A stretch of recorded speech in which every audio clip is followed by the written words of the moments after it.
9 ദിവസത്തെ റെസ്റ്റ് കിട്ടാൻ പോവുകയാണ് ദുബായിലുള്ള കുട്ടികൾക്കും പേരൻസിനും. ഇന്ന് വീണ്ടും വെള്ളിയാഴ്ചയാണ്, വർക്ക് മോഡ് ഓഫ് ചെയ്യേണ്ട സമയമാണ്. ഇതിനു മുമ്പായി ഗൾഫിൽ മൊത്തം നടക്കുന്ന അപ്ഡേറ്റ്സ് ഒന്ന് ക്വിക്കായിട്ട് അറിയാം. ഒക്ടോബർ 14 മുതൽ 18 വരെ ഒഫീഷ്യലി സ്കൂളുകൾക്ക് 5 ദിവസത്തെ അവധി ഉണ്ടാവും. ഇതിൻ്റെ മുമ്പും പിൻപുമുള്ള വീക്കെൻഡും കൂടെ ചേർത്താൽ ഏകദേശം 9 ദിവസം കുട്ടികൾക്കും പേരൻസിനും നല്ല റെസ്റ്റ് കിട്ടുന്ന സമയമാണ്. ഈ കിട്ടുന്ന സമയത്ത് കുട്ടികളെയും കൊണ്ട് എന്ത് ചെയ്യാൻ ആലോചിക്കുകയാണെങ്കിൽ ദുബായിൽ തന്നെ ഒരുപാട് സ്ഥലങ്ങൾ തുറന്നിട്ടുണ്ട്. അപ്പോൾ കുട്ടികളെയും കൊണ്ട് കറങ്ങാൻ നല്ല സമയമാണ്. ഇതുകൂടാതെ നിങ്ങൾക്ക് വേണമെങ്കിൽ അബുദാബിയിലും പോകാം. അബുദാബിയിൽ ഇപ്പം യു എയിൽ തന്നെ ഏറ്റവും വലിയ അനിമേ ഫെസ്റ്റിവൽ വരിക. ഇനി ഭക്ഷണം ഇഷ്ടപ്പെടുന്നവരാണെങ്കിൽ സിറ്റിയിലെ തന്നെ ടോപ്പ് കുലിനറി ടാലൻസ് അണിനിരക്കാൻ പോകുന്ന മിഷലിൻ സെറമണിയും നടക്കാൻ പോവുകയാണ് അബുദാബിയിൽ. ഇനി അതല്ല, ബഹ്റൈനിലോട്ട് പോവുകയാണെങ്കിൽ തിരമാലകളുടെ മുകളിലൂടെ സർഫ് ചെയ്യാൻ പറ്റുന്ന വേവ് ഗാർഡൻ വരികയാണ്, കോവ് സർഫ് പാർക്ക് എന്നുള്ള പേരിൽ.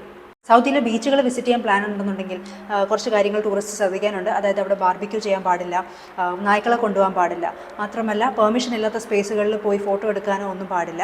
നെറ്റ്വർക്ക് സാങ്കേതിക വിദ്യയുടെ ഏറ്റവും പുതിയ വേർഷനായ 5G ആരംഭിക്കാൻ ഒരുങ്ങുകയാണ് കുവൈറ്റ്. ഇതിന്റെ ഭാഗമായി തന്നെ 3G പിൻവലിക്കും ഏകദേശം ജൂലൈ 2025 ആകുമ്പോഴേക്കും. ഇതിന് പുറമെ മെട്രോ ലിങ്കിന്റെ പുതിയ സർവീസ് ലിങ്ക് ആരംഭിച്ചിരിക്കുകയാണ് ഖത്തർ. ഒമാനിലെ ഗവേഷണ വിദ്യാർത്ഥികൾക്കും സന്തോഷ വാർത്തയുണ്ട്. PhD, bachelors, masters degree university കോളേജിൽ പഠിക്കുന്ന കുട്ടികൾക്കൊക്കെ 475 പ്രമേയങ്ങൾക്ക് 2 മില്യൺ റിയാലിന് മുകളിലുള്ള ധനസഹായം ഏർപ്പെടുത്തിയിരിക്കുകയാണ് ഒമാൻ ഗവൺമെന്റ്.